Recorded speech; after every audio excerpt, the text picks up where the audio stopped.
Aloha and half a day. My name is Jürgen Steinmetz, joining you from the World Tourism Network. I'm the chairman of the World Tourism Network, but I'm wearing two hats. I'm also here for eTober News, Hawaii News Online, and our many different language editions we have around the world, and livestream.travel. With me today is Mary Rhodes, I believe, and she is one of our neighbors here in Hawaii. She's from Guam, but it's a neighbor far away. It's 7 hours flight from us. And she's the head of the Guam Hotel. It's a Hotel and Restaurant Association, I believe. And as you know, we're celebrating our heroes. And Mary is our first hero in Guam.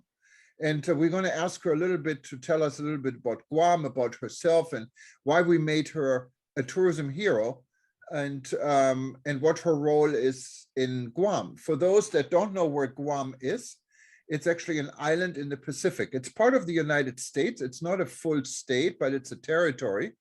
And from what I understand, it's about 7 hours away from where I'm at, also in the Pacific, and from Hawaii. And it's about only an hour and a half flight from Manila. So from the tourism perspective, Guam is located ideally for anyone who wanted to see a tropical island and have an American experience in Australia, in New Zealand, in Korea, in Japan, China, and even the a remote part of Russia, Siberia, I believe, Vladivostok. You have people coming to Guam, and it's a beautiful part of the United States. Many people are don't really aware it exists. So tell us a little bit more, and congratulations, Mary. Thank you very much. I really appreciate the great honor bestowed with eTober News and with the World Tourism Network, and we're really excited. GHRA is turning 50 years old next year in 2022. So it's a nonprofit, non-government organization that works alongside the Guam Visitors Bureau for the tourism industry. So I know you said, the location of where it's at, and it's only 3 hours away from Japan, 3.5 hours from Korea. Same with Taipei, Taiwan, China. We do get a lot of tourists generally from those areas. Our record high has been close to 1.6 million tourists from all over Asia. We do have a small US market for tourism because we do have quite a number of military bases here on Guam. So Guam is always called the tip of the spear for the United States because we are the westernmost location for the United States. But because of our close proximity to Asia, we've really benefited from having both economies of scale with regards to tourism and managing our destination with a great geographic location close to within the middle of the Pacific. So tourism has really been around since the late 60s, early 70s on Guam. A lot of the hotels and airlines really started coming here around that time frame. But in almost 60 years, tourism has really grown, really developed. As I said, pre-COVID, our numbers were close to 1.6 million. We've done a lot of things during the pandemic as everywhere else in the world in trying to remain, relevant to the current situation and being able to be flexible and efficient enough to respond to the needs of the economy, the industry, a lot of the businesses and their employees, as well as any special programs that we have for any incoming tourists. Guam currently is, our vaccination rates are 86% for those who are in the working age of 16 and over. And so we do have a high vaccination rate for our adult population. When you consider our population of only 170,000 people, that's really a good number with regards to how many vaccines we've been able to bring here. But really, GHRA has led so many programs during this pandemic. We've led pandemic workshops with the Guam Visitors Bureau together with our public health and Social Services Division to ensure all of our businesses are ready to stand up during COVID. I do belong on the Emergency Operations Group for the government, and I represent private sector. So pandemic plans are not new to us. We've had many different types of pandemics in the past outside of COVID-19. We all remember SARS, right? The avian flu, H1N1. So we have had always response plans to those. Obviously, COVID-19 coronavirus has been the longest to date and a lot more challenging. But a lot of the projects that we've led over the years, last 18 months is we really stood up for the military when the USS Roosevelt came to Guam.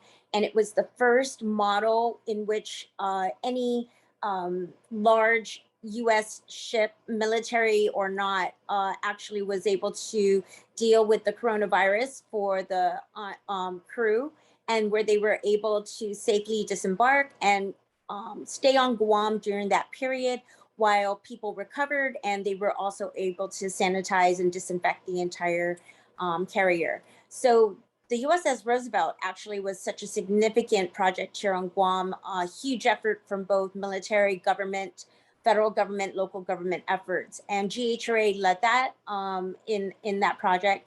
And it's kind of served as the model for all military ships and even foreign ships.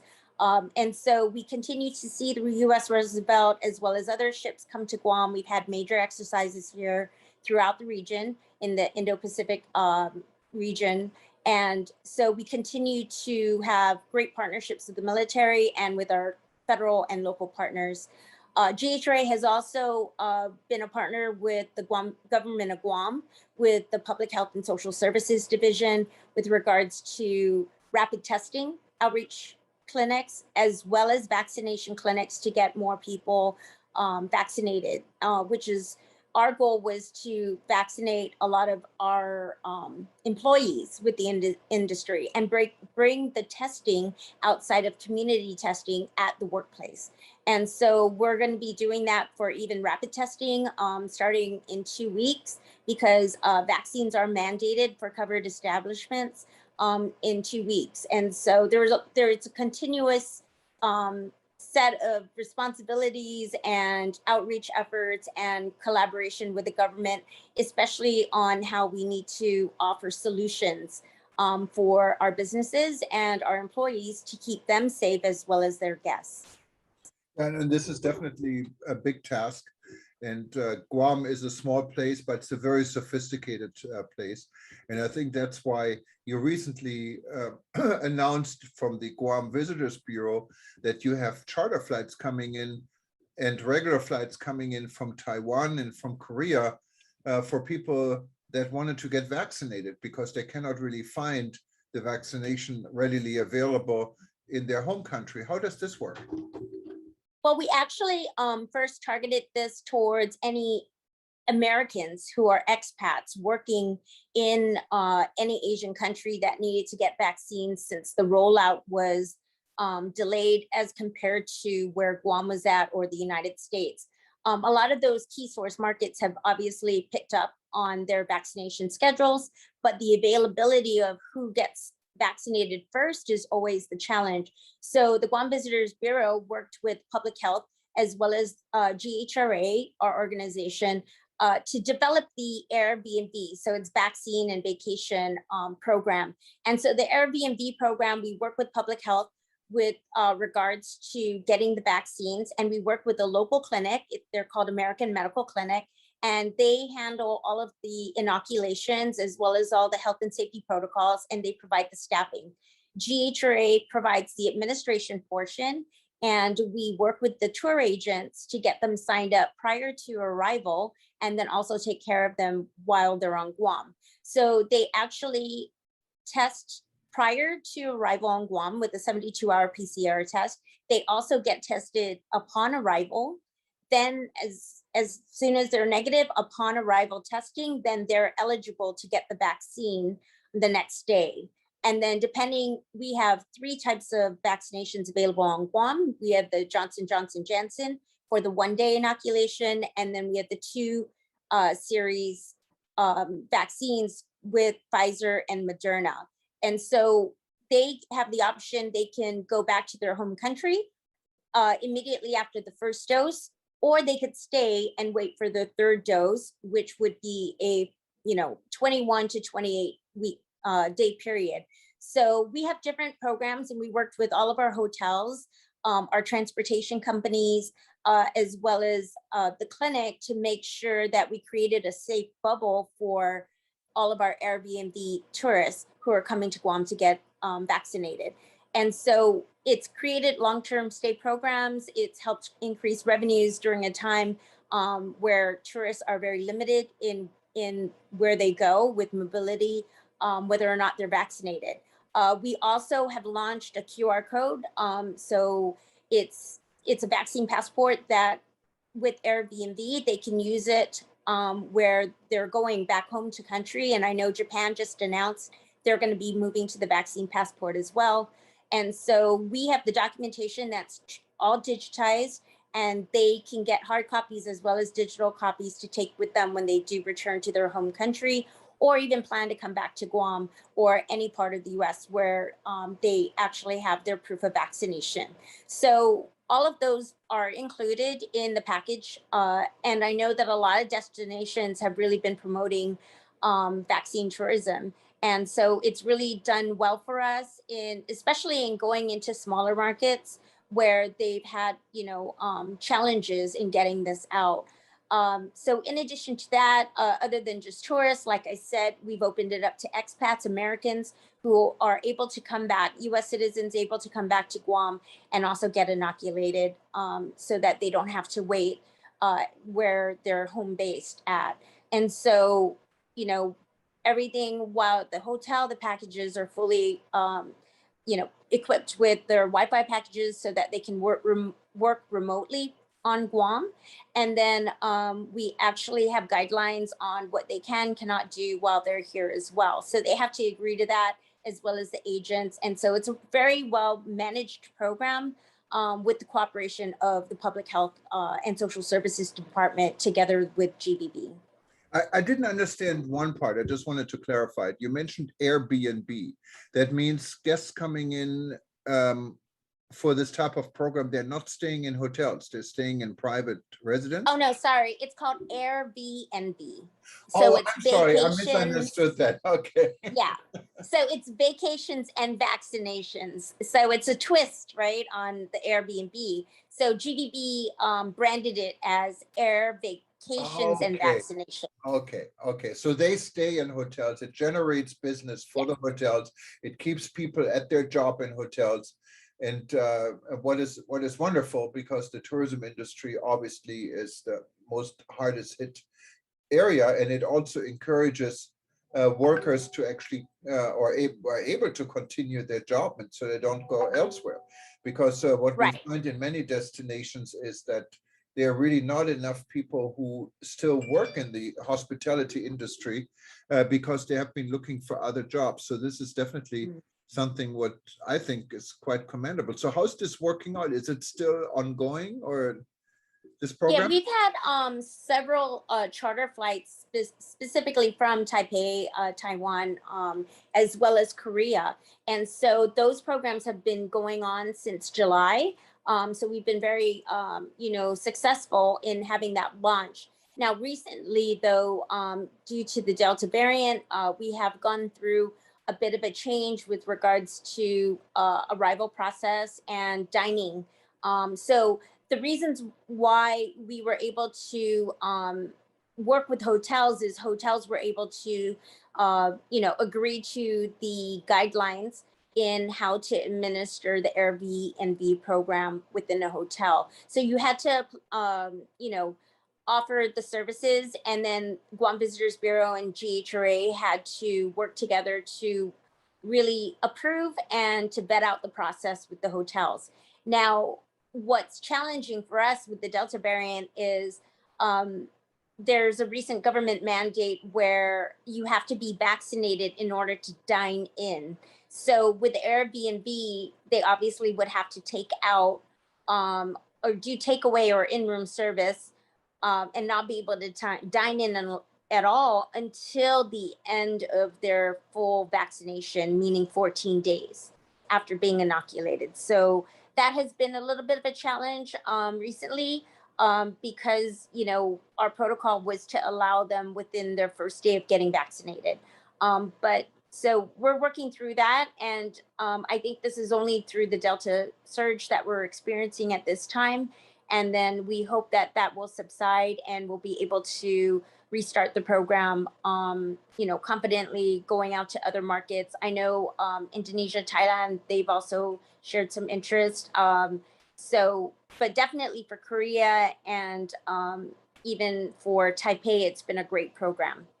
Yeah, and I can tell you here at World Tourism Network, we actually had a discussion with the Ministry of Tourism in Indonesia. They've been very active and they ask us about this program. So it looks like people know about it and it is an option. Our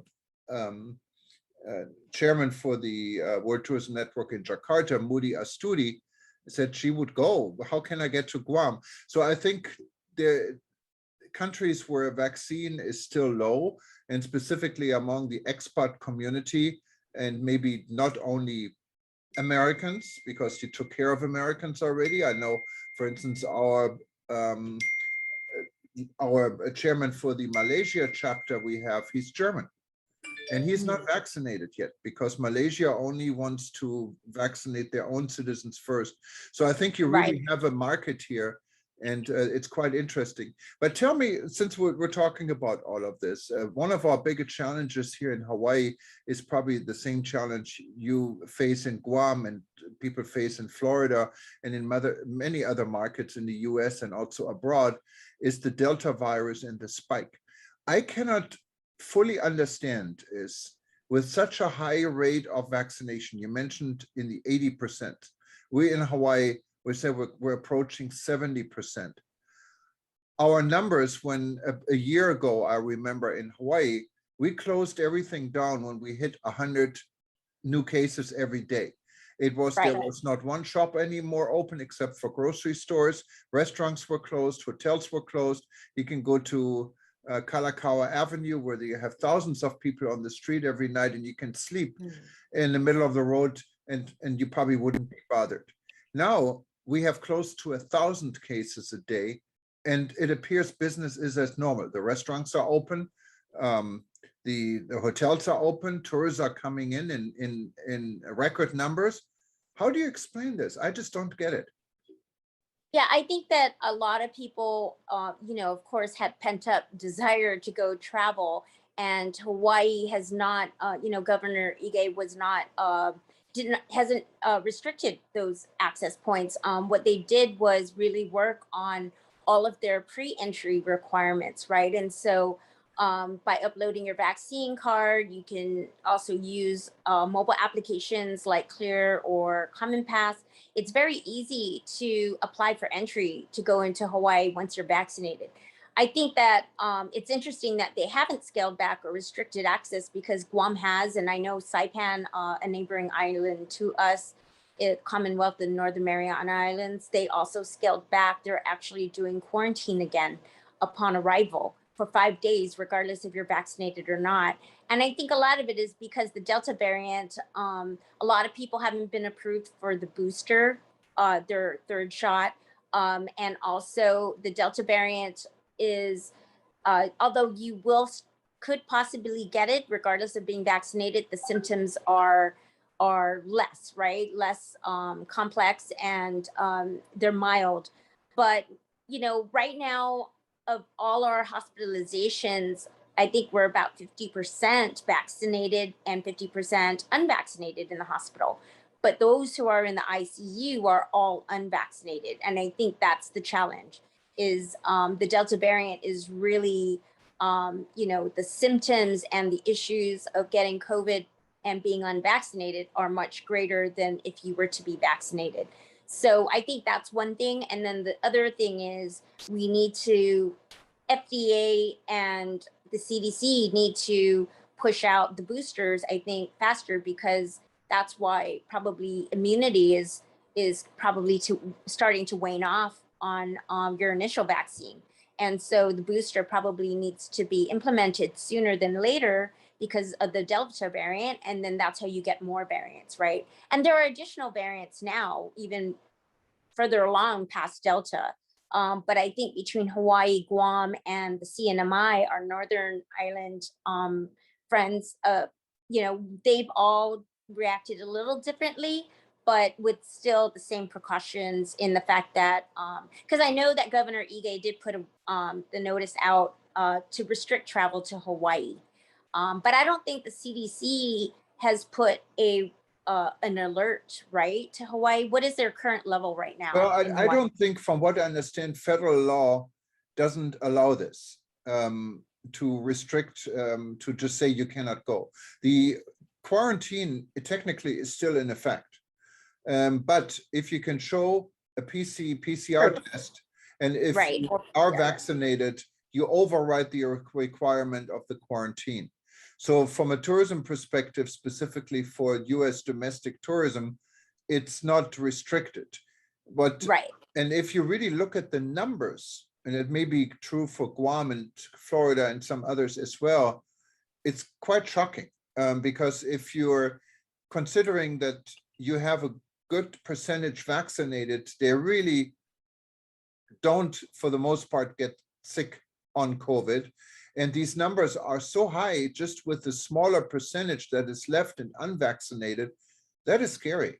So I agree with you that there should be restrictions in place, and the quarantine restriction Guam has in place, again, shows leadership. Maybe we need in Hawaii as well. And if you look today, or just corresponded with the Honorable Minister Bartlett in Jamaica, the United States put a travel warning against Jamaica, also against Bahamas, of level 4. And level 4 is a travel warnings we would expect for countries like North Korea or Afghanistan or Libya. And then if you really analyze the numbers, it's a lot worse in Hawaii and in Florida than in Jamaica. So I think we need to all learn how to deal with this. And maybe one thing we're working on with World Tourism Network is to suggest a different system when it comes to travel advisory. There should be a travel advisory for COVID, what should distinguish between vaccinated and not vaccinated. And there should be a travel advisory for safety and security and other political issues. And because you really cannot combine all of this. And of course, Guam being a domestic destination, it's part of the United States, it becomes a whole different issue altogether. You know, you say that, but if you look up CDC, they do rate Guam, interestingly enough, because it's not a state. So it is rated. And because of our recent COVID surge, they put us at level 4. And this is something GBB's been trying to tackle for a long time, because to be fair, we should not be rated, although it is international travel, same as Hawaii, right? They have international travel, same with Puerto Rico. So Guam really should be considered a domestic with regards to CDC, but we all know most of our tourists, majority, if not all, come from international travelers from outside of the US. And so that's why Guam is part of that listing with the CDC, and GBB has been trying to get us off that list for some time now, because it doesn't meet the criteria of what the CDC looks at, similar to Hawaii, because Hawaii has a big mix of international travelers plus domestic travelers. And so GBB has currently been challenged with that. And Guam in general has been challenged with being listed on the CDC travel alerts. Well, so I agree with you. There needs to be another system. Maybe that one is more just more international, right? Like with all the international travel partners that we can refer to, and not just the CDC. I have not heard one country in the world that is slamming their own country on an international travel warning list. So I did not know about this, but I find this, personally, I have to say, outrageous. Yeah. Guam is part of the United States. Hawaii is part of the United States. It cannot, Arizona is part of the United States.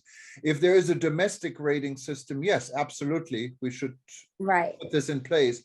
But to put it on an international level 4 and to make Guam as scary as Afghanistan is at this time, that is completely unacceptable. And I did not know, because Guam doesn't have an embassy in Washington. You only have a congressman to fight this. So this is really an interesting story, and I can tell you that's something I think we really need to report about, maybe together also with the situation in the Bahamas and Jamaica that makes the system so absolutely utterly ridiculous. And this is my personal opinion now, of course. But I agree with you, and I didn't know about this. This is quite interesting. And of course, our tourism here in Hawaii is mostly domestic. If you look at the numbers, and they went down a little bit because Governor Ige encouraged people not to come here.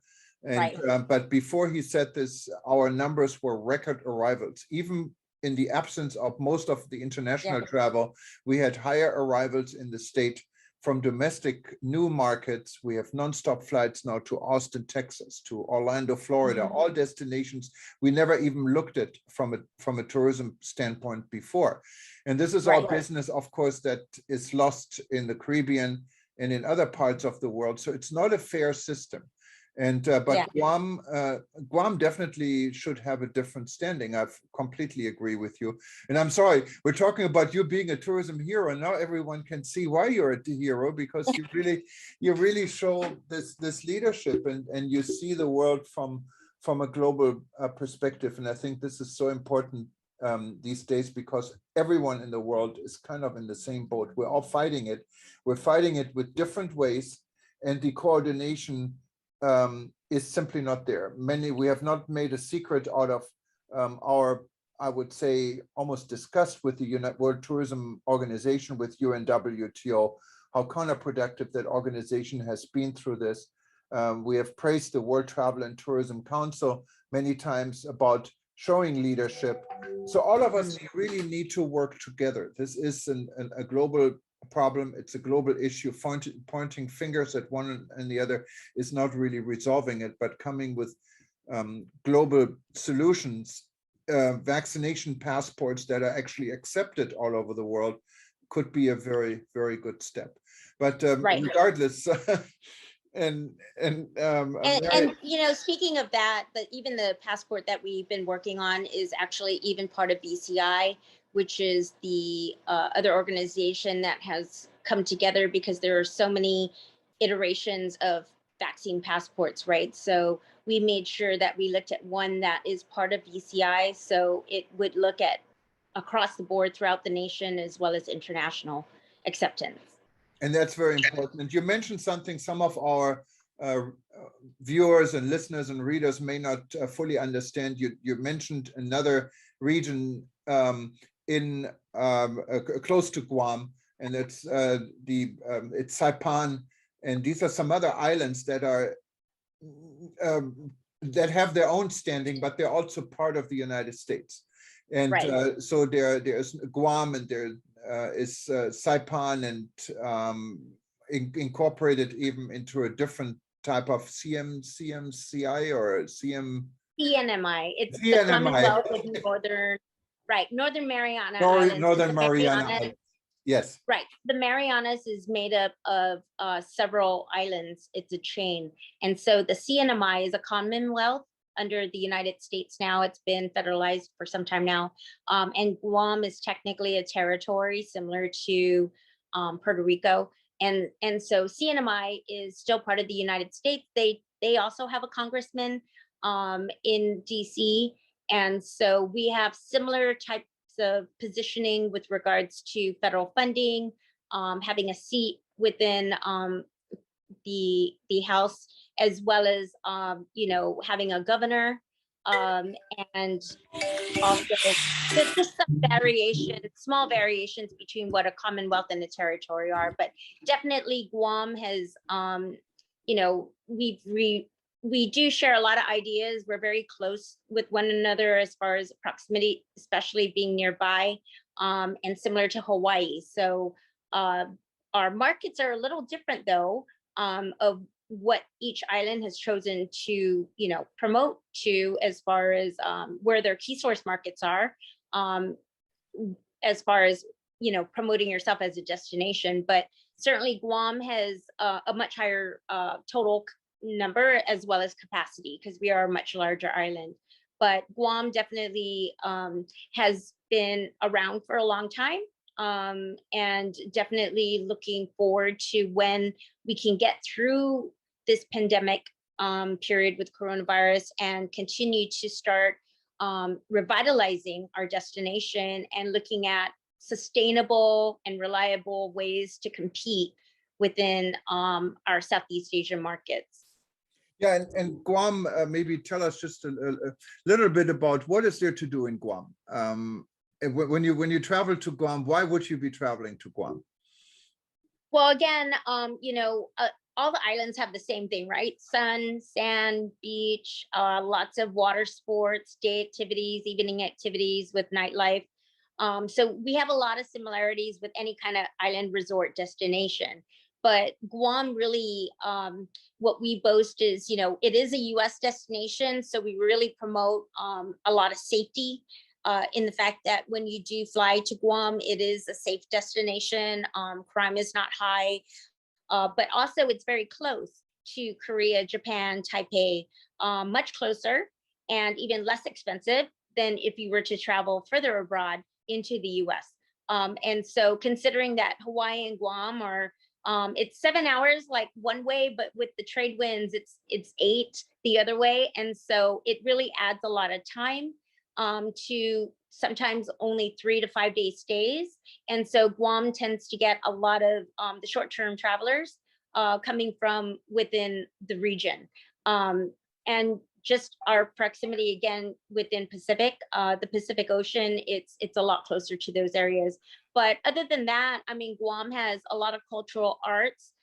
We have a cultural heritage that has a history of Spanish influence, but also our own island influence that, of course, everybody knows, is throughout Melanesia or through Polynesia, all of those influences and fusions of different cultures of different island nations around the Pacific Ocean. And so Guam has our Chamorro heritage. The people and the language are both called Chamorro. I'm actually native to Guam. I lived in the United States, mainland US, for 15 years, went to university out there, but I am native to the island. And so we have, a lot of things that really are our language, our food, our music, our festivals.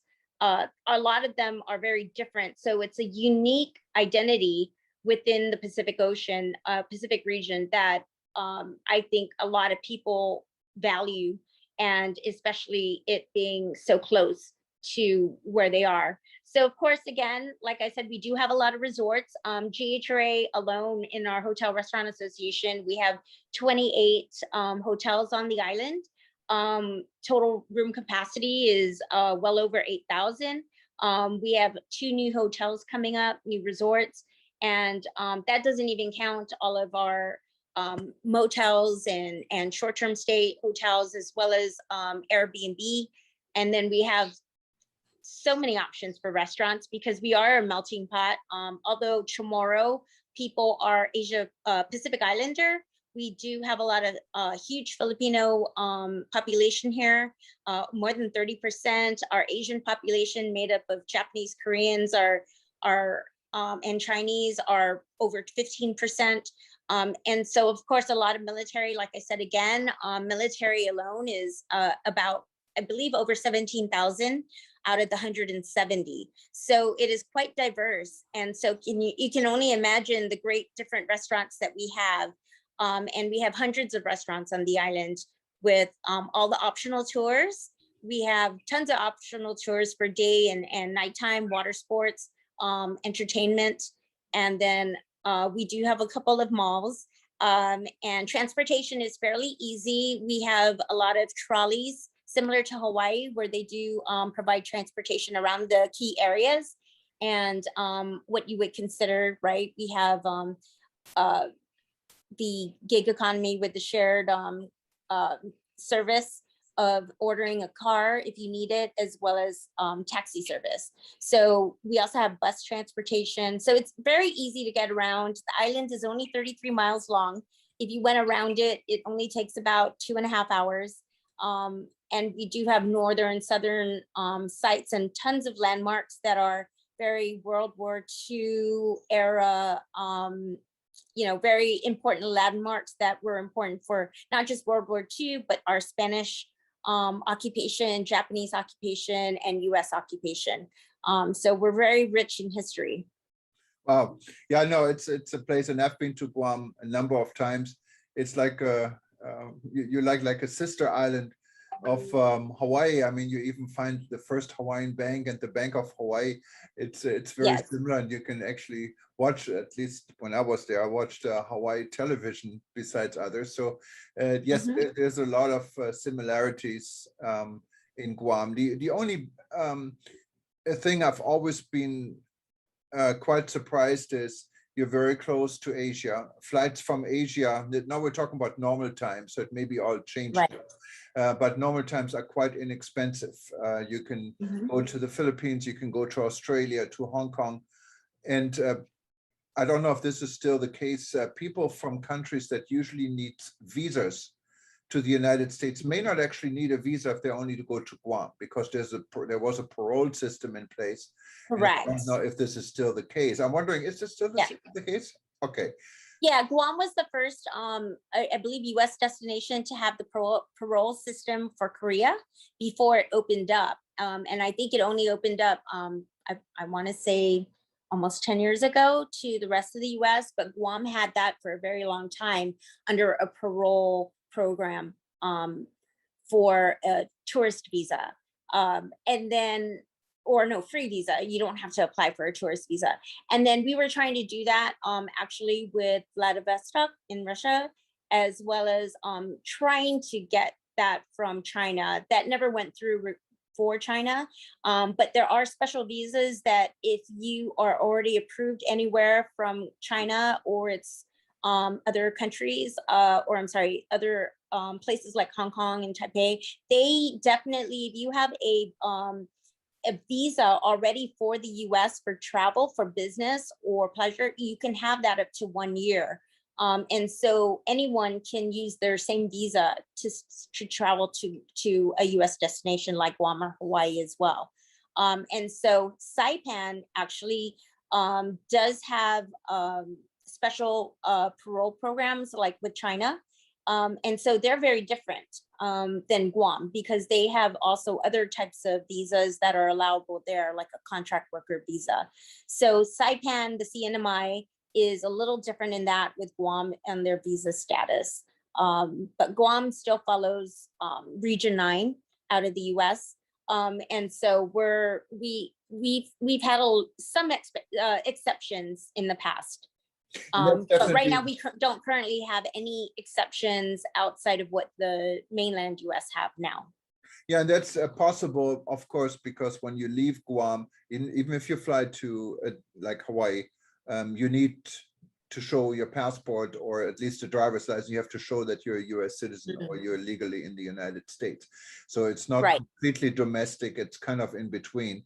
Now, the only thing also what is quite difficult for Guam, and I hope that's something tourism officials in Guam keep addressing, is the monopoly United Airlines has in domestic travel. And I love United Airlines. I'm a 3 million mile 1K flyer, and I've been the same with Continental before it became United. When I worked in Indonesia, I went through Guam almost every month.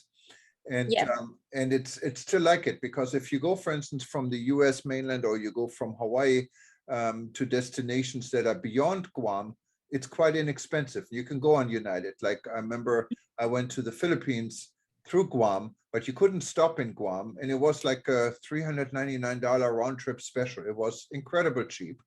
But when you wanted to get off in Guam, this $399 fare became an almost $2,000 fare, what is more than a trip to Europe, what is from here on the other side of the world. So United having the monopoly also has a monopoly on airfares, what I think makes tourism, domestic tourism, almost impossible. How do you guys address this? Yeah, we've tried over the years. You know, the airlift capacity is very challenging. We used to have Delta, Northwest. We've had, boy, if you take it back to the 70s, we had Braniff, we had Pan Am, we had all of the big airlines come through. But Continental United Airlines has stayed, and Guam was actually considered a hub for a very long time for the region. They actually had planes sitting here. They had their own inventory, so it was considered a hub and a main connector, right? Like to a lot of other places, like for Hong Kong, even Fiji. They've had it to Fiji, Okinawa, different locations, and it's not just on the domestic route. There's also some key things that GBB has tried to work on with regards to even foreign carriers, like from Japan, where we aren't able to fly into Haneda, right? Because of you have departure tax and there's cabotage there. So there's challenges certainly with access, airlift capacity, and even pricing. So that's why Guam it's very challenging on the price and also availability of flights. So you have to be able to, like what you did earlier, right? Or what one point was buy round trip tickets or maybe one way from different destinations, knowing that it's probably less expensive that route than to purchase a multi-city ticket in between Guam, because then your price does exponentially increase. So it is a challenge. It always has been a challenge. And United used to have, I believe they used to fly to as high as probably 13 different destinations. Now, of course, because of COVID, it's limited cities and limited frequency per week. And so the flight schedules have been a challenge, but we're looking forward to when those announcements will be made where they'll consider more flights to Guam. And even from our international carriers, we still have, Japan Airlines. I know that they've continued to shift to the right. I believe the last notice we got is through October for now. Same with Korean Airlines, T-Ways, EVA Airlines. We've had a lot of charter flights here from Korea and Taipei. So charter flights are available, but we also have regular frequency on daily flights from a lot of our Korean airlines, because Korea actually is one of our largest markets outside of Japan. Yeah, and it's and maybe just a tip for those that wanted to go to Guam and are flyers on United and have some miles. When you actually use your miles, and I've done this going to Guam, the mileage is quite a bit lower than to Asia or to Europe, even though it's a longer flight. So it's really worth a destination to use your miles. So if you have never been to Guam and you have a few miles left on United, just use your miles to Guam. You really get your money's worth. Yeah, because we're still considered domestic for them. Exactly. As long as you fly in from Hawaii, not Japan, not through Narita. Right. But in any ways, Mary, this has been a fascinating conversation, a lot longer than we have planned, but I think it's really worthwhile. And I think our listeners and our readers and our members really enjoyed seeing you. And I hope we can welcome you as a member also soon at World Tourism Network. And we love you guys in Guam. And thank you so much for what you're doing for the travel and tourism industry, not only in Guam, but worldwide. And it does make a difference. I think we all stick together and come up with ideas. And the industry is only as good as our leaders. And all of us are leaders these days. Zoom makes it possible. But yep. I think absolutely. Yeah, as much as we can connect, I think membership with the World Tourism Network, as I mentioned earlier, I'm not just the president of the Guam Hotel Restaurant Association, I'm also the president of Skull Club of Guam. So we have a Skull Club here on the island. We also have our other partners with GBB and all the other organizations. They belong to like WTTC. So we certainly look forward to signing up with the WTN and really appreciate the opportunity and the recognition to literally put Guam on the map. So thank you very much. No, thank you very much. And SCOL, of course, is one of our members as well. We have many people in the SCOL system that are contributing to the World Tourism Network. We love SCOL. I'm a SCOL member, and so is the World Travel and Tourism Council. There will be an announcement coming very soon about how WTN will work with WTTC. So we're all building a good community. And of course, we love to have Guam to be part of it. And you're definitely on the map for us. And we know where to find you. And please stay safe. And again, congratulations, Mary. And half a day, I think you guys call it. Well, we say half a day for welcome. It doesn't work like aloha where it's good, hello and goodbye, right? Okay. So half a day is we welcome you. And so that's more of a welcome. And then we say adios. Adios is, I believe, Spanish. Yeah, it's Spanish. So we say adios. And then estiki is adios, estiki is we'll see you later. Okay, from this part of the world, I say aloha. To everyone else, good evening, good morning, or wherever you are. And and let's all plan our next trip to Guam. Take care. Thank you. Thank you. Bye. Bye-bye.